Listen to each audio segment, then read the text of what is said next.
Thanks. Well, I'll call the meeting to order at 7:15. At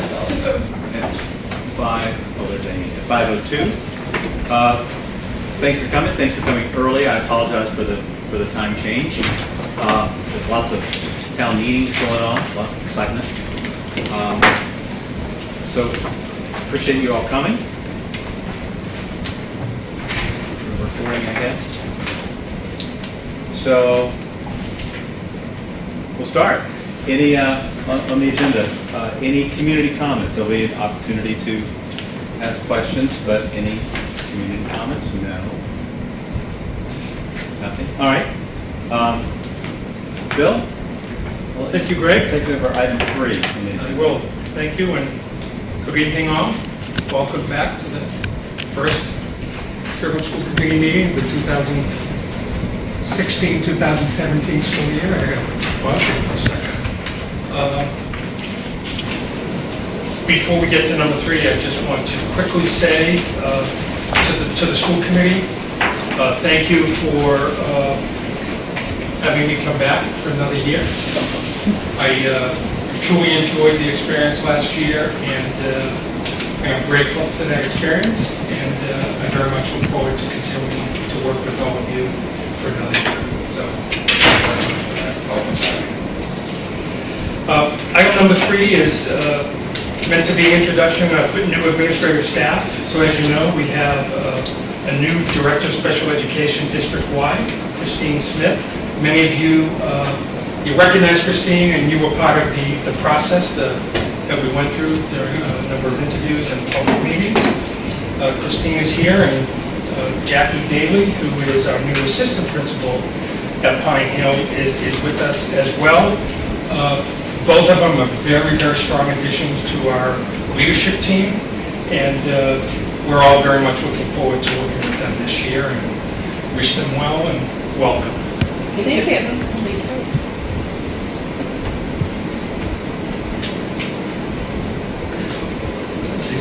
Yes. Moving right along. This is great, yeah. Item number 4, the reports. So under reports, Greg, Dr. Brown unfortunately is ill and not able to be here tonight. You have a copy of her report in your packet. Karen and I will be happy to field any questions you might have. We may know the answers, we may not. If we don't, we'll get back to you. For the, can you remind me the breakdown of the less teachers? I know Romero is at Chickering exclusively, so we have Sonora Bridge and Sonora Salado. Yes. At Pine Hill. Yes. And that, what's the FTE for both of those? So for Ms. Bridge, she's gone from a 0.7 to a 1.0, so she's full-time. And Ms. Salado will spend 0.2 FTE here at Pine Hill, and she'll be an additional 0.5 at the Chickering School.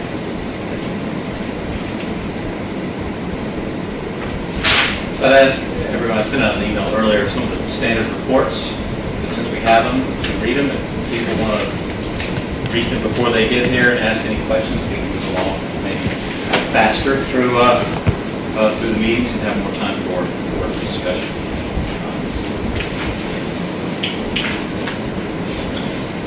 So anybody have any questions about Barbara's report? I'm Susan I'm one of the new liaison from advisory. Oh. So Susan Alvaronian. So, and one of the questions, the Emily and Lori, the educational assistants, where are they all in kindergarten? So did we have 2 exit and 2 enter? No, I'll go through that in my part. You will, okay. So I'm pretty sure. Thank you very much. Susan, what's your last name? Alvaronian. I can spell it. AHARONIAN. And then Vicki is staying on, but she just couldn't make it tonight. George didn't want to come see us anymore. As chair, he's got a busy fall coming. Is this your first year on? Yes. Oh, wow. So I am a newbie all around. Thank you. This will be really exciting. Okay, so that's Barbara's. Will do. Mary? Yes, I just wanted to highlight the mentoring and induction program that Ms. Callie Egan facilitates for us. She's the mentor coordinator for the K-12, even though we're not a system of schools, she does that for us. And how she welcomed all of our new educators and their mentors for a full day. It was incredible with interim superintendent McDowell, addressing everyone, all the administrators were there. They talked a little bit about the growth mindset, what you can do instead of what you can't. And also just about the mentoring relationship. It was a great launch to the year, and there are a series of follow-up sessions. So any questions about the mentoring, certainly I can take those. And we launched the Science, Technology, Engineering, and Computer Science Curriculum Review. We've already met as a K-5 team with some educators joining us, aligned 1 unit across the 2 schools. We'll launch that on September 28th as we'll all come together, start with a great inquiry-based scientific lesson at the beginning, and then launch it with all of the K-5 educators and special educators during that session. There will be surveys for families, for students in grades 5, 7, and 10, for our educators, and for our administrators, because it's a holistic view of the curriculum, from curriculum instruction, leadership, assessment, and professional development. And I had mentioned that last spring, but I just wanted to bring it back to the forefront because that's an important part of who we are. I actually met with 6 through 12 today. So you'll see some of that happening and coming out as information. And educator evaluation is underway. Thank you. Questions? Yeah, one quick question. The full report presented to school committees in November, is it kind of going to be a staged rollout, or is it going to be a new, is it just going to be school year 2017 starts off with revised curriculum? What's the implementation target? It's going to take us some time. There will be a detailed action plan. The report will synthesize all of the information from the surveys that we gather, what is aligned and what is not. I know by the end of this school year, 1 unit across every grade level at K-5 will be aligned to the new standards. And what we're noticing is a lot of it is already done. So it's just articulating what's new, what's missing, and then what significant changes. And that's what the educators will be doing. Just quickly, is the especially computer science, I'm thinking, but also the technology and engineering, is a lot of that just embedded within the science curriculum, or are they looking it to be more add-on? It's both. The way the document was written for science, technology, and engineering, it was embedded in some places in the science, and you'll see that through the use of whatever tool is needed. A high school example comes to mind. I can't think of the elementary vernier probes. That's a infusion of the technology into the curriculum. But it's also a standalone. We are lucky here at Pine Hill that you have Teresa Benini, who teaches the digital literacy skills that are part of that curriculum. And we also teach the computer science skills that are brand new, so it's new. And Teresa Benini, as well as Lori Ryan in the library, does the computer science skills. So there's a lot of great things happening that this curriculum review will highlight. But so there's not a sense of that it's another add-on, we've got to figure out what to take out? No, That sort of thing. no, certainly not. That's the great part of being here at Pine Hill. I should know this. There's a STEM or science, technology, engineering Yeah. director was there a new position for the middle school and high school? Or am I thinking that was proposed? Technology and engineering. Technology, engineering, and actually he is overseeing computer science too. Okay, so that's regional. He's right. Okay, so that's the region. Yes. And it seems like, did we talk about that? Like music was K through 12, was that? At the time, it was a part of the conversation, but we never went forward with it. Okay. Any other questions? Thank you. Thank you. Thank you, Karen. Thank you, Greg. I have just some talking points I'd like to go through my report, hopefully clarify some questions that have already come up. First, I would like to indicate, and I'm pleased to report that we had a very successful opening to the school year here at Pine Hill. I think that the Pine Hill professional staff, the educational assistants, are to be commended for this. Everybody was ready to go. Again, a very successful opening. Special thanks to Dr. Brown and Karen Gallant, the administrative assistant, who are here all summer and are working hard to prepare for the opening. And they were assisted later in the summer by our new assistant principal, Jackie, and Janae Aguilar in the front office. So thank you to them for their hard work. And then I also especially want to thank and recognize the excellent work of Osmar Marquez, Dave Paggett, and Ed Ryan, under the very, very, very capable and able supervision of our head custodian, Peter Gimlet. They did their thing this summer. They always do. They go above and beyond. We have high expectations for how our facilities will look and are being maintained. And I can tell you for the second summer, they certainly hit that mark, in my opinion. I thought the building looked spectacular for opening day. As we were walking through, Dawn and I were able to do a walkthrough with Peter, with Ralph Kelly, and with Dr. Brown. And after we went through the building and we were going from the library wing to the core down to the new addition of the K classrooms and the gymnasium, my comment was that I've worked in many, many buildings that are newer than the core building at Pine Hill, but I have to tell you, I've never seen any of them look as good and be as well maintained as the facilities here at Pine Hill, and that's really to be commended. And I think it's it's a mark of the really hard work that our staff do, but also the commitment to maintaining the facilities that the town and the school committee has. So that was great to see. In terms of a personnel update, you have received the listing of new staff to the district. We've introduced Jacqueline and Christine.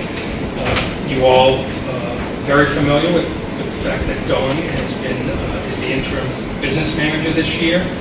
And something I'll talk more about, Donna Fiore was reassigned. You all know Donna Fiore was the special education administrative assistant here. She's been reassigned to the central office. I'm pleased to report that there were no professional staff turnovers this year. All professional staff are back. We do have the 3 new teachers, which were the 2 classroom teachers were identified, and our FLES teacher, they were provided for in the FY17. The funding was provided for, as you know, in the FY17 budget. And then the educational assistants. So every year there's usually moving parts around the educational assistants. They take on different responsibilities. But we have 3 new staff members. 2 of these staff members replaced the staff members who left, who resigned. One of them, the third one, is actually a Dover Public School employee assigned to the Pine Hill School. And we'll talk again, I'll mention that in a little more detail in just a few minutes. There's still 1 EA hired to be hired. We had our late resignation, and I know Barb and the staff are working to fill that. In the end, with the EAs, last year's budget funded 19 full-time equivalent EAs. As we went through the budget process, as a reminder, last year, we reduced the equivalent of 1.4 FTEs from the education assistant staff. We have 19 EAs in the building, however. 1 is the Dover Public School employee. The 18th is being funded by the REAP grant. There was additional funding based on a carryover, so we're funding that position. And so the net budget impact is the 17 EAs. So we're actually 0.6 FTEs below in terms of budget impact. Next month, when we do our first comprehensive monthly report, there'll be more information in detail about what that budget impact is on the EA lines. There were some shifts to EA3s because of some new one-to-one circumstances. So we're working through those details, but overall, it really is a budget impact. So 19 is regular ed and? Yes, combination, regular reg And for the regular ed state? No, So that 0.6 below is special ed. right, so there's 7 regular ed TAs. And 12 special education TAs. But, well, 11 special education Right. TAs because the educational system funded by the REAP grant does literacy intervention. So 12, one's funded by REAP grant and one is no. Correct. Okay. All right. Is that including the head count that's being hired? Or is? It does, yes. Yeah, that's a TBD. That's included, yes. One other point, on the list, it says Air System 1 new K class. So I just want to clarify that. We didn't add a new K class. We have 3 K sections. Last year, 2 of the regular ed EAs were assigned to the 3 classes. This year, there's an EA assigned to each of the K class. So that's what that means. Okay, any questions there?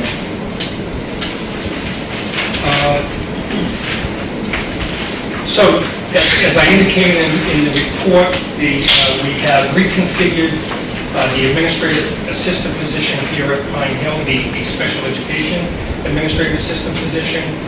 During the budget process last year, we had requested the establishment of a 0.6 FTE administrative support position for the Director of Special Education at the central office level. That was presented to all 3 school committees, and that cost was apportioned as we apportioned those costs in the budget process. As we went through the budget process, we decided to pull that back and out of our request.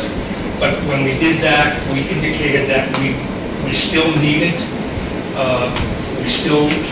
those services, and we will look at some different ways to provide that support.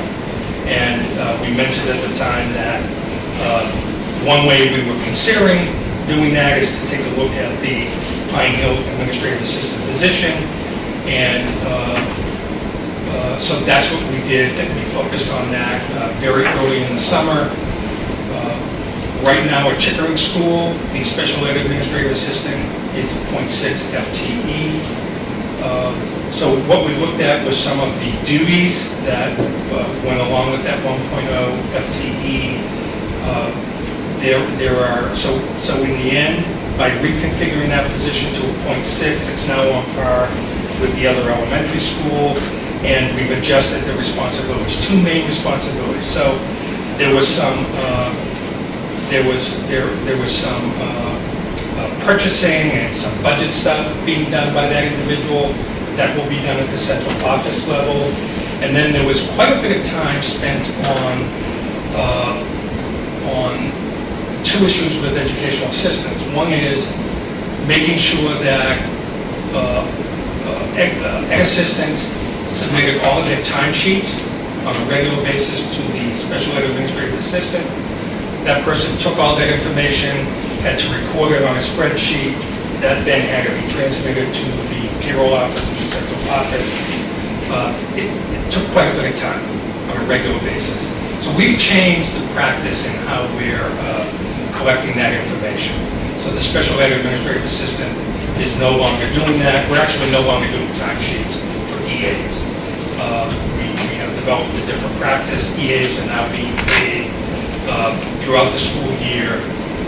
Their payroll is a delayed start. It's one payroll delayed for the professional staff, but every EA is assigned a daily, the number of hours they work per day, Those days are then calculated on an annual basis, and the pay rate is annualized, and that's how they're being paid. So that's all done right at the very beginning of the year, and there's no need for timesheets, et cetera. Attendance is monitored just like every other staff employee's attendance is monitored. So we were able to to remove that from this position. So I feel comfortable that the .6 FTE will meet the needs for that position, and that allowed us to then reconfigure, look at the business office associate position at the regional level. That's funded at the regional level, but what we were able to do there was that one FTE position, the responsibilities are actually broken down into a .6 administrative support for the special education director, and then a .4 that supports the regional accounts payable process. So in the net impact financially, there'll be a positive variance impact to the Pine Hill budget based on that, even after we factor in, and we haven't determined yet how we're going to factor in that .6, district-wide position. We have to figure that out, but even if it's done the traditional way, it looks to me like there'll be no impact on the budget. It's not going to cost. What's the ballpark? 20, 40? In terms of what the split What's goes? our, Yeah, so those central office support positions have been split 33, 33, 34. But- okay. Yeah, so we're looking at that though. But overall, from a budget perspective, this is a positive thing. And I think that from a work production and workload standpoint, there will be no adverse impact on that. So we're constantly looking at how we can provide kind of support that is needed. So, yeah. Question, did you talk about the contracts, the CEA contracts to restructure their No. their payment? That is okay. No, there's no language relative to that that's in the contract yet.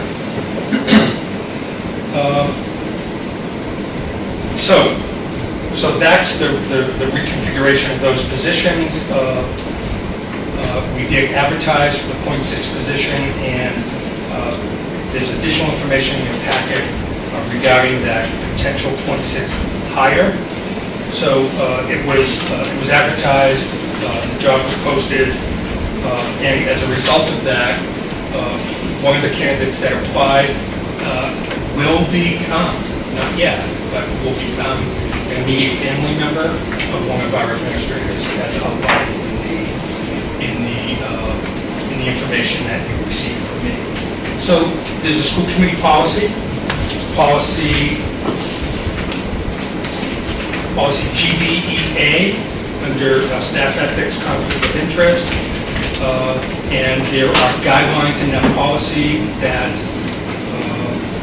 that guide the superintendent in terms of a potential hire of an immediate family member of an administrator, and to do that, in order for that to go forward, superintendent is required under the policy to file a disclosure letter, notice of disclosure with the school committee, identifying what the possible conflict is, and what the circumstances are, and that must be filed 2 weeks prior to the hiring to become effective. So as indicated in the letter, we have our special education administrator who will be getting married in November. So technically, the policy isn't in effect right now, but out of an abundance of wanting to be as transparent as possible, we felt, and I felt we wanted to make sure that even though technically we weren't meeting the guideline that the policy indicates, we clearly, this hiring was going to take place 2 months from now, literally. So we're being as transparent as we possibly can, and this,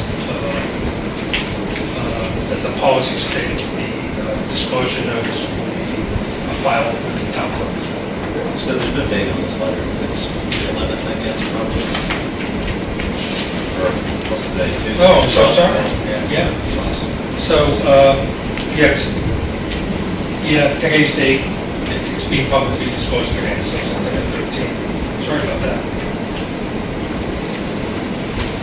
Can I ask a question just about how the chain of command works Yeah. in the special ed department? So I understand that the building principal's in charge of the people in her building, but then because there's the overarching director, the districts, how does that, can you just review how Sure. that would work? Sure. So the building principal is charged with making all recommendations for staff to be hired that are working in their building to the superintendent. And principals actually hire that staff with the approval of the superintendent. That's how the statute reads. In the case of this position will be evaluated by the building principal. So the administrative assistants in each building, it's the responsibility of either, in the case of guidance at the region, because there is a guidance director, that individual does the evaluation for those administrative assistants. All others are done by the building level principal. So in this case, Barbara will be charged and is responsible for the evaluation of that individual, charged with the day-to-day supervision of that individual. There certainly will be communication, between that administrative assistant and the director of special education. But the communicate, everything that, Barbara's not included in that whole chain of command, all that communication. It doesn't all go through Barbara, does it? Well, technically the building principal, whether it's Pine Hill, Chickering, the high school, the middle school, building principals are responsible for all programs and services that are provided. So building principals are often included in certain special education communications, depending on the nature of what's happening. If the director is looking for some information about a student on an IEP, the director in this case would call the administrative assistant to get that information. If there was a question about, transportation, for example, the director needed to know that. The director in that case wouldn't go through the principal to get that information necessarily. Just call the administrative assistant. Just as I'll call our administrative assistants during the year for a variety of different pieces of information, even though I'm not directly supervising. So for me, I'm always in a CYA mode, so I'm thinking 99.99% of the time would be fine, but if there was an issue, I'm thinking like what would be the chain of command, because I understand, we haven't mentioned the team chair, whatever they're called now, it's at the building. So they play a role too, and then they report to Barbara as opposed to the director, and in which case, what does the director have to do? So the team chair, both the principal and the director of special education do play a role in the evaluation and supervision of the team chair. The building principal is the primary evaluator and supervisor. The director of special education assists in that evaluation, very similarly to the role that principals and assistant principals play off each other with, with classroom teachers and other building staff. So that's how that works there. The way that we're structured now in terms of the team chairs, they work hand in hand and very closely with the administrative assistant. And if the team chair asks them to do something, hopefully they'll do it. But because their role is, they are a member of the Teachers Association, they don't have the supervision authority, so they do not take part in, the evaluation and supervision of that staff member. formally. So, but certainly the Director of Special Education does, and I can understand that there would be some concern, or certainly some questions about the fact that, you know, a team chair works directly and closely with the administrative assistant at the building level, but also works closely with the Director of Special Education. So, you know, I get that, and there is that possibility. You know, I assume there's always that possibility for some kind of conflict. But this is a process where, you know, our goal is to, when we hire a staff member, we really endeavor to try to find, you know, the most competent, the best person for that job. There were a number of candidates that were interviewed. The special education director was not involved in that process at all. The building principal went through that process, and in the end, the candidate that I intend to hire at the waiting period is in fact was the best qualified for that position. Possibly, so as you were going over all this, I'm trying to just envision in my head what the org chart would look like. So I'm would actually just, should we just create an org chart and then it gets filed away with the documents, and so years later, if there is a situation where, oh, what is the hierarchy, especially when Bill likely won't be here to very clearly explain again. Yeah. So I'm thinking like years from now, it's like, Bill said it so well, and we had it really clear, but what was it? You know, and with it just simply making an org chart, Yeah. filing with minutes, we move on, so we have that reference. Yeah, That'd be that's fine. useful. Some degree from the original reorg, but I think it has to be tweaked a little bit. I'm just trying to think of. What were we talking about, the hiring and the org chart, or? Just an org chart so that we all sort of understand Okay. how that flow goes. Sure. Because there's been a couple of iterations, it seems like. Yeah. But No, yes, it's I'm happy to do that. a great idea. And then the last thing I'll say is that you should be aware that I've had multiple conversations with legal counsel I'm about sure this you are. process. And so she's very aware and felt that we're proceeding exactly as the policy of the state allows us to. Is that it for the staff? That is it. School enrollment, staffing, That is it for my report, yes. the other? Do we have the budget close out? We had an update, I think. Yes, Yes. The updated one, has a table on the front page, a little table, that's what I added. salaries are heading So up. the update is the packet that has your first name written in the upper right-hand corner. Everybody got that? Just hand it out. It was, as I was sitting down last night to put together my talking points, when I did this table, I thought it was actually very helpful. So I decided to come in this morning and change the report, just because I think it helps put all the numbers together. With the circuit breaker and how your actual out-of-district variance was, so that was the change. So you have the status of appropriations as of June 30th, 2016. Not a lot of changes from what was presented to the committee in June, but I did sort of summarize where you sort of ended up. So basically, for ending the year, yes. There's no new status. There's no way.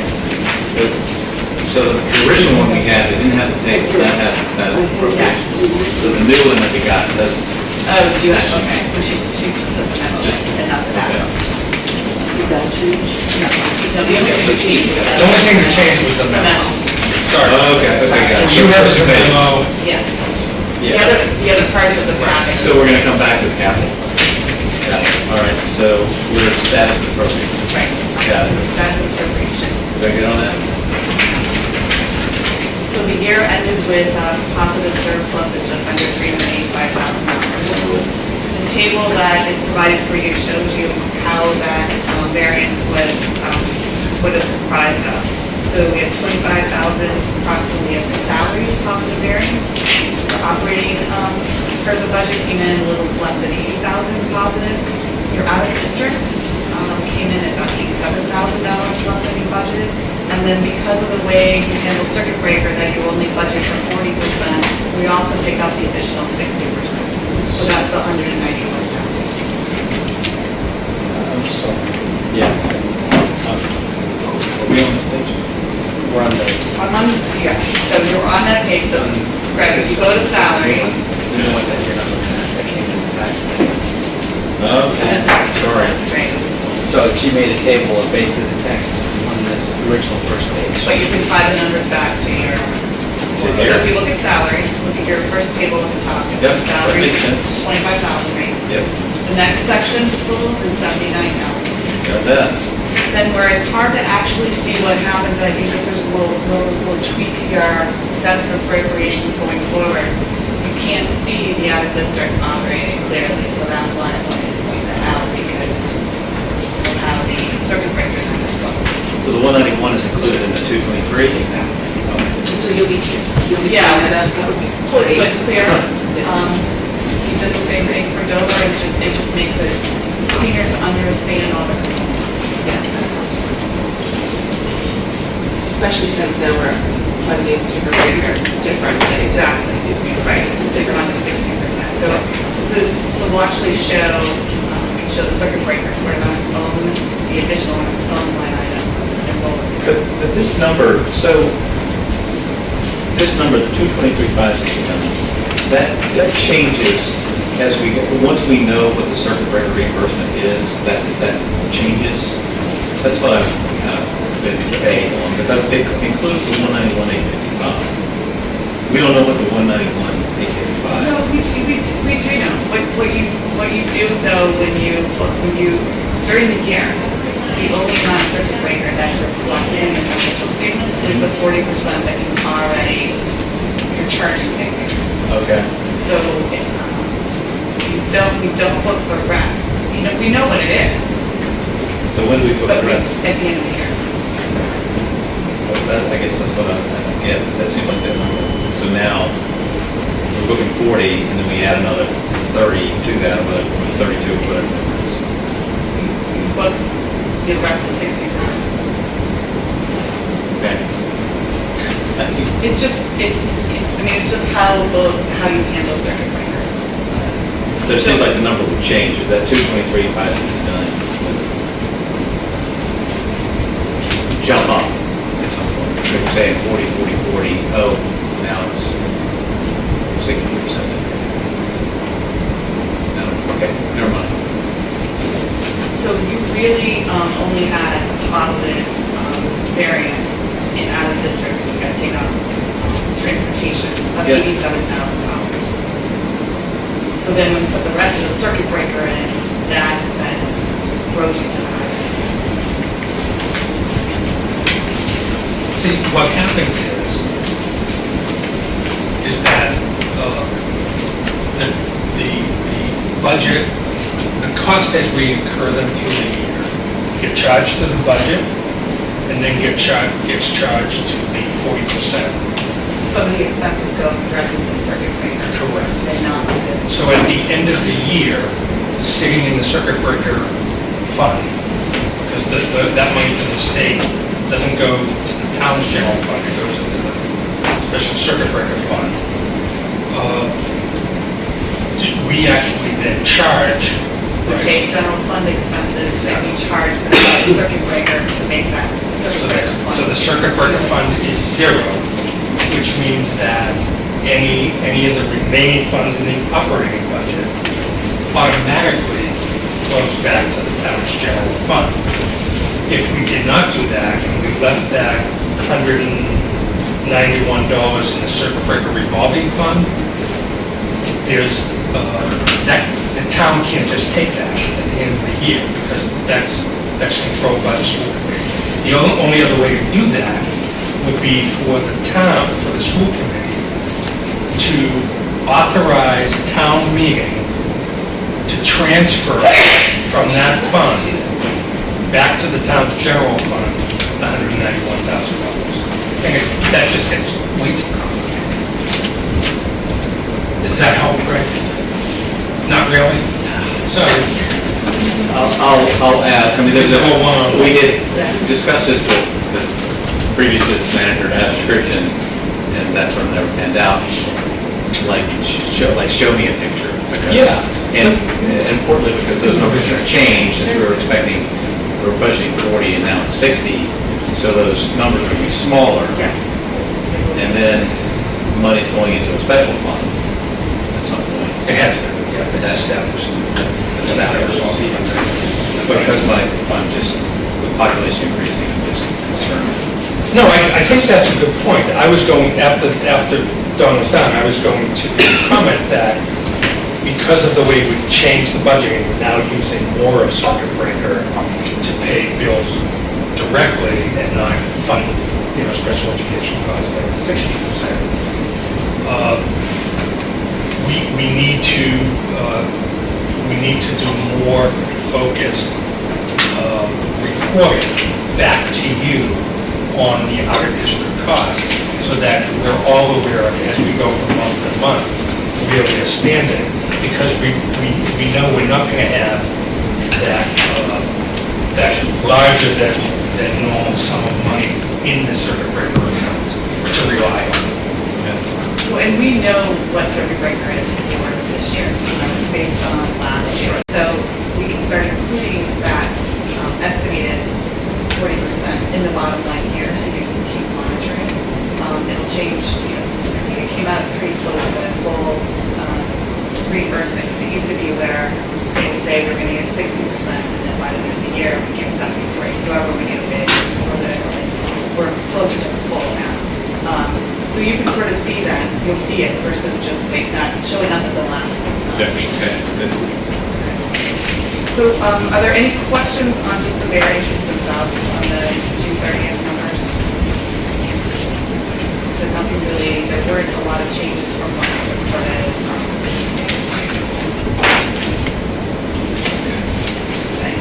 Included for your review also is a statement of special revenues and your revolving funds. Just shows you the roll forward from July 1st to June 30th.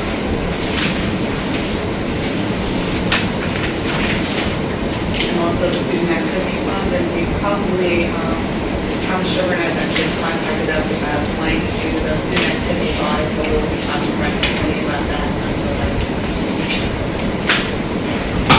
Any questions on the special revenue? We have the cafeteria, see that food service did increase their fund balance, so they did have a positive results from operations last year. There's this building rental, then there's no listed expenditures, but there was discussion of using that money to pay for the custodial staff that has to stay extra to keep the building open. Typically, that does happen. I have to But check into well, it might, Yeah. but it's not. Yeah. So that's a question that is right for each of the three committees. The way we're looking at that. How that money can be spent, how it has been and how it can be. Well, we want to make sure first of all, that when we're renting the facilities and the groups are paying a fee, the fee they're paying should be their minimum covering the cost of custodians that are required for that rental. And so that cost for the custodians, when they get paid, should be charged to the building rental account. And so we're just really looking at that in closer detail. What this would suggest is that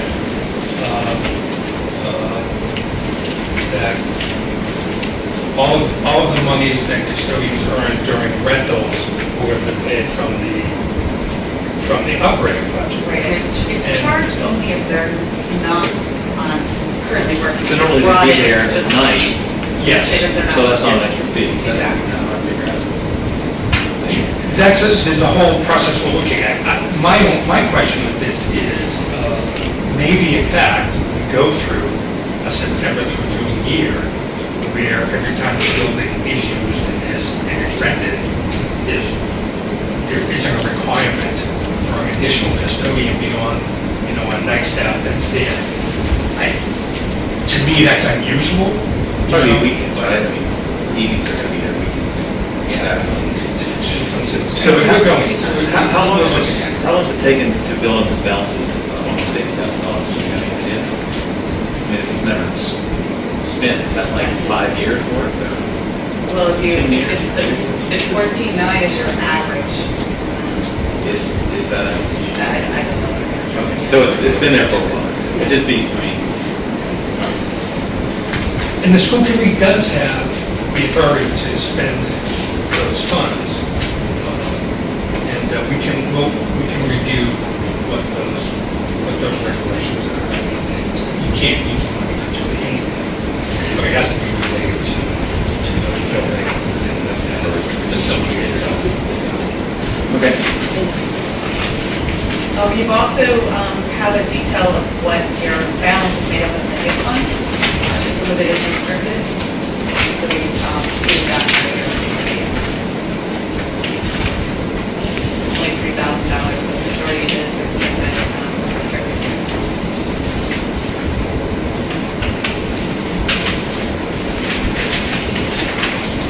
We have included a status of appropriations that looks a little different for fiscal year 17 as of August 31st. I wouldn't recommend making any analysis on this because it's a work in progress as we start getting all the payrolls in.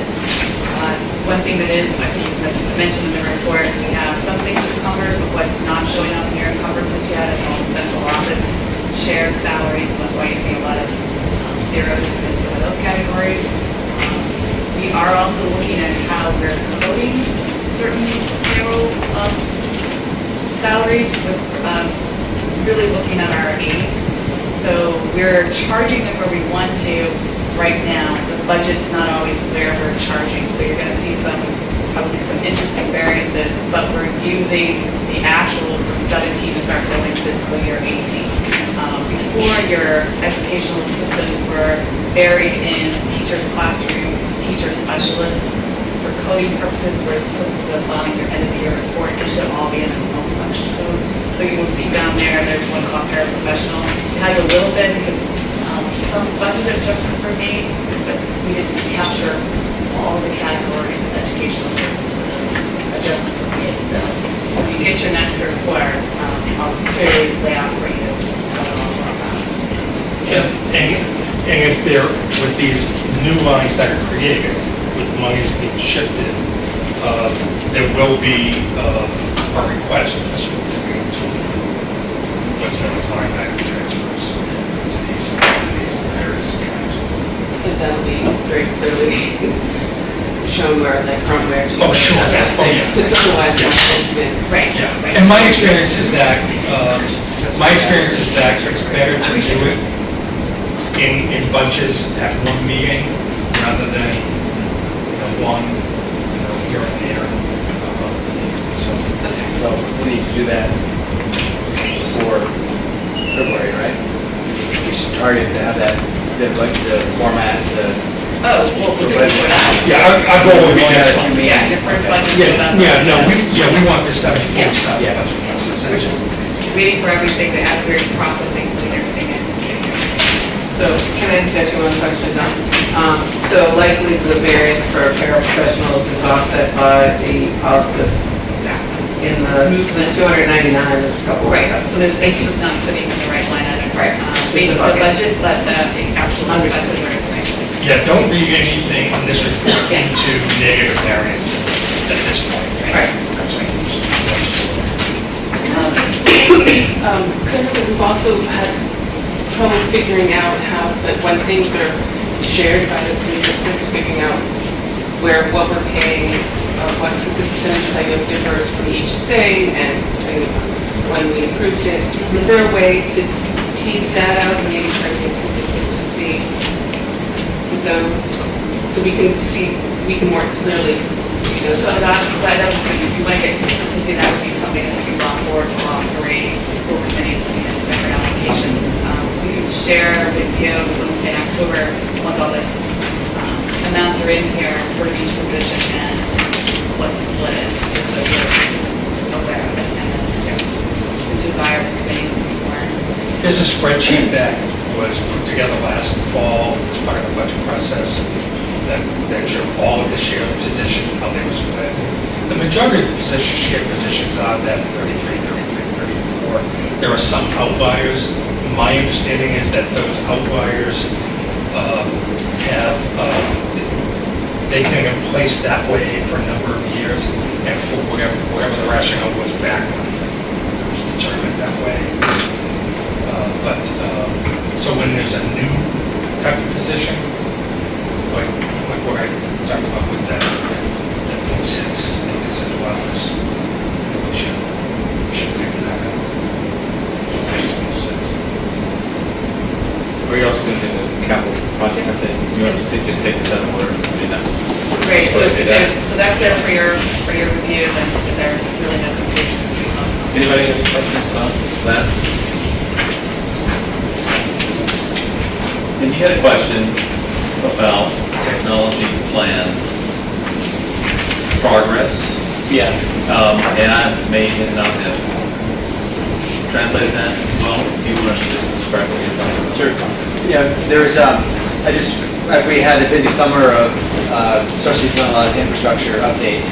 I would like to see, or just have an update, how our big technology plan and the various supplements, how we've made progress, how that checks back to the, to our overarching document that everyone spent so much time creating last year. So I know a lot of- Approved in June.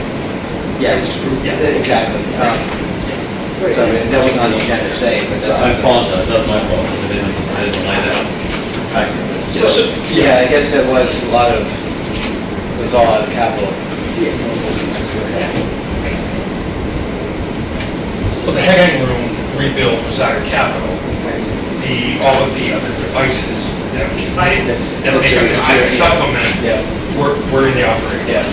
I think it'd be nice to just tie, so some of this, the capital goes into the overall plan, but then a lot, some of the other small pieces go into tax supplements, so just to help keep those documents, keep the value of those documents, and let's check back to see how we're doing. So our progress is good. Right. And that's the guide we use in the first order comment for me, that I go back to the next text supplement to make sure Great, it's in there. check back. Exactly, so I have like running close to twice the purchase.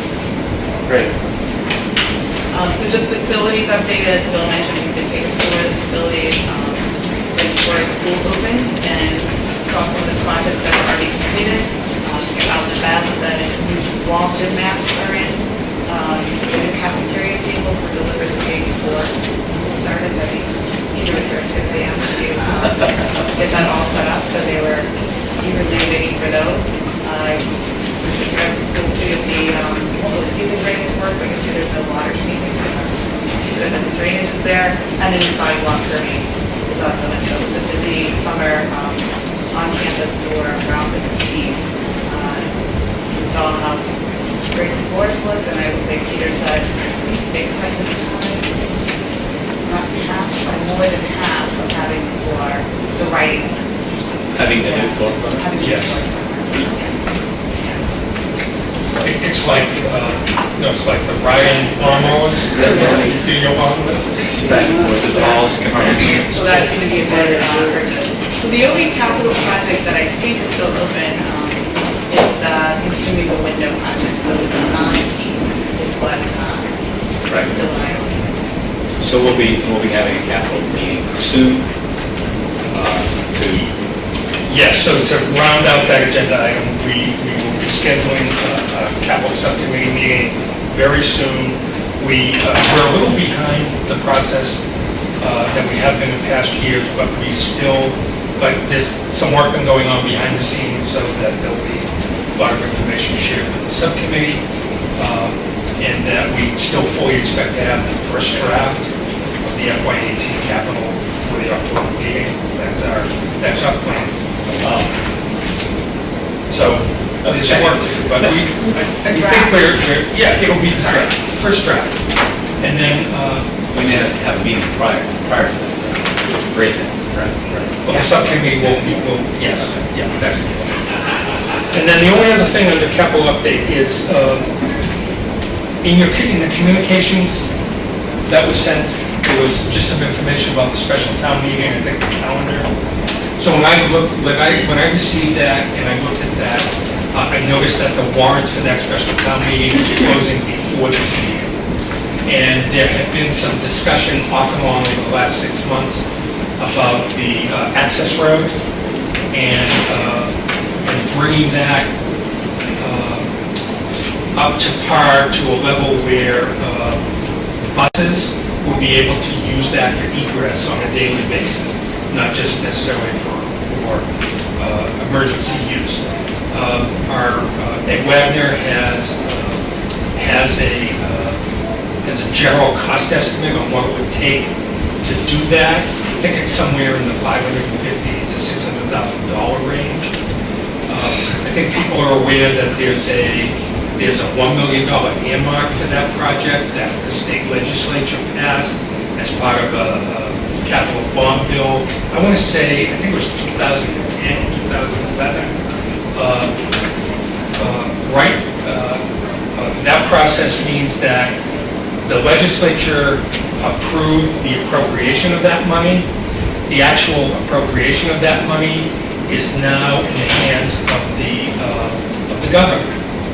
And that money hasn't been appropriated for 6 or 7 years. It's not unusual with this kind of legislation. I think the total package was $225 million. That was part of that particular capital bond bill. And there's usually one every year. Some items sometimes never get funded. Whether this one ever will eventually, who knows? But the Public Safety Committee and the Building Committee at various times over the last year have taken up and had some discussions on not necessarily waiting, but do whatever it needs to take to get that access road to a point where buses can use. Anyway, the bottom line is that given the calendar, and I knew the Public Safety Committee was meeting right at the end of August, and I was not aware yet what the outcome of that discussion was. I knew they were discussing that road, and possibly, would there be something to bring to special town meeting. I did meet with Dave Williams and asked if he could put a placeholder on the warrant in case there was, in case the Public Safety Committee was looking to bring that forward, which he did. And then the next day, we were able to confirm the outcome of that Public Safety Committee meeting at the end of August. What came from that meeting is that the Public Safety Committee, I don't know if it's consensus or unanimous, but there's a desire to move forward with that at some time. They would like to work with the school committee to talk further about that, with the possibility of perhaps putting it on a warrant article for the spring town meeting. The fall town meeting was just way too quick, there wasn't enough time. So that is not going to be on the warrant. So I just wanted to give you that context, because I know when I had asked for a placeholder, there was information that was distributed to various individuals that hadn't updated, potential warrant articles, and that was on it. But that's big removed. So I want to just make that clear. Does anybody recall when that was on the warrant before, whose article was it? It wasn't the school. I don't know, and that's some work we'll have to do to kind of figure out who's the appropriate body to bring that forward. I'm sure Frank has all the information Yeah. what happened previously. Can I just ask really quickly, so it seems like this you were putting on the windows, which is a large sum, and then to add then this maybe. No. There's going to have to be, obviously, there's a process and discussion, but my sense from last year was that, I could be wrong, but my sense is that the one priority project, if you're going to have one priority project on the capital list, my sense was it was the completion of the replacing the windows. There's this one last phase. There's been some planning money already spent. There's still about $26,000 for the design that we have to get done. And then more importantly, we did have an estimate of somewhere in the $280,000, $280,000 range If that estimate were to continue to go forward, if that's what the final estimate was, there's still money in various years' capital projects that remains, that there's been some preliminary conversation and discussions that we've had with both the town's capital committee and the advisory committee about utilizing what the balance is in the various capital accounts that the school committee to make up. Based on that balance I last saw, over half of what the estimated cost is. So the ask wouldn't necessarily be 260, it would be less than that. That's the concept anyway. I can't see the road being a capital item. No, I think it's a separate Well, one. it could be separate, but I'm just saying though, so, but if it's viewed as school, that's how it would be viewed by the board of public. There's a lot more discussion to go Yeah. before we get to that. And also, I mean, the big number in the on-site, inside report, looking forward, is the roof, which is $1 million. So, once the windows get done, everything else is manageable. And the roof was repaired, thanks to Ralph, but stuff like that could give us another, I think, 5 or 6 years. All right. So let's have a update. We added district tuition fee. You want to hit that fairly quickly? Yes, so in your packet was a memo from me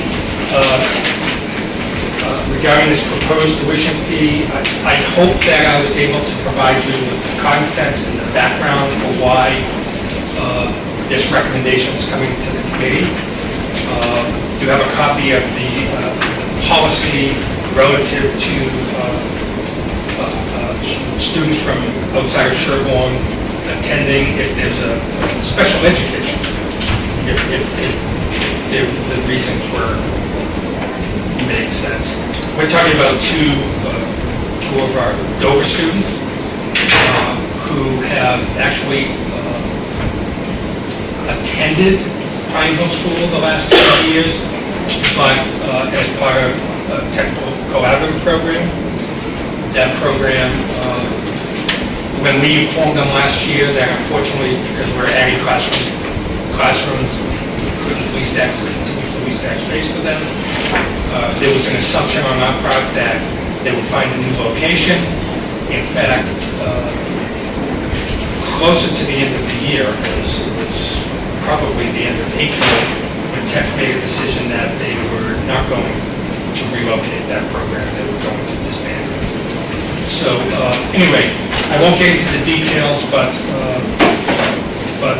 I have approved those two students attending Pine Hill. The guidelines that are in the attached policy were met. The decision on placement was not made until into June, as we continue to look carefully at the enrollments, because the policy relies on space being available, and that was really a large issue.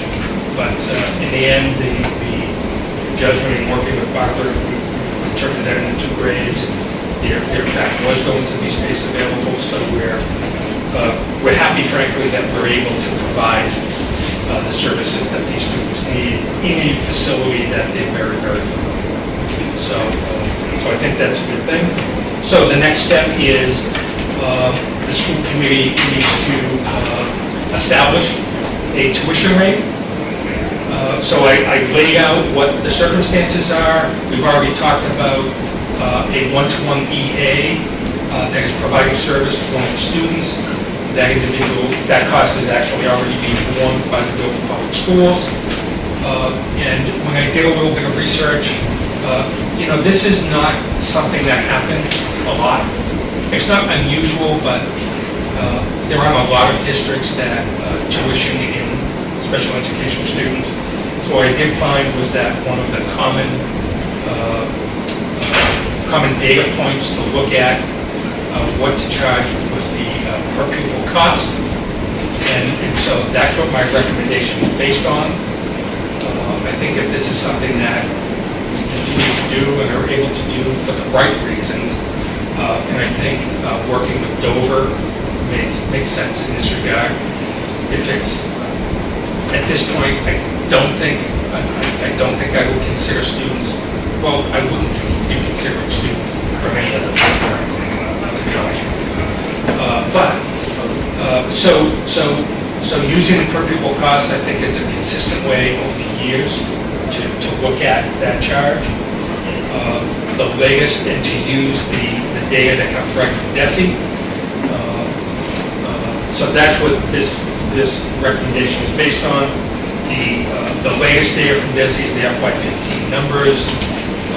That per pupil rate, that per pupil cost to Sherborn is 19,534. So I would say that would be the base rate, and then what I tried to articulate in the recommendation, and I think that I wrote it that way because if you're inclined to make, if you're inclined to move in this direction and use those numbers, I mean, you can substitute other numbers, but it was written in a way that it would be the motion to make the. Does anybody have any questions about this at all, the numbers or Just to be or the clear, circumstances? the per pupil cost then for those two students would be paid by Dover? Yes, absolutely, absolutely. Any questions? Somebody want to? Sorry. The per pupil, is that based on special ed? It's- Or, because I remember what we just said there, some information I came across yesterday, trying to understand how to calculate. So, It is, it's the cost of all, that 19 includes the cost of all in-district special education costs as well as the out-of-district, it's all combined. now, a question within the committee, or maybe you as superintendent, this type of motion, are we now setting in effect a policy if student number 3 came in, or if, because it's for students, when I look at the motion as it's written, it said tuition rate for students attending Pine Hill.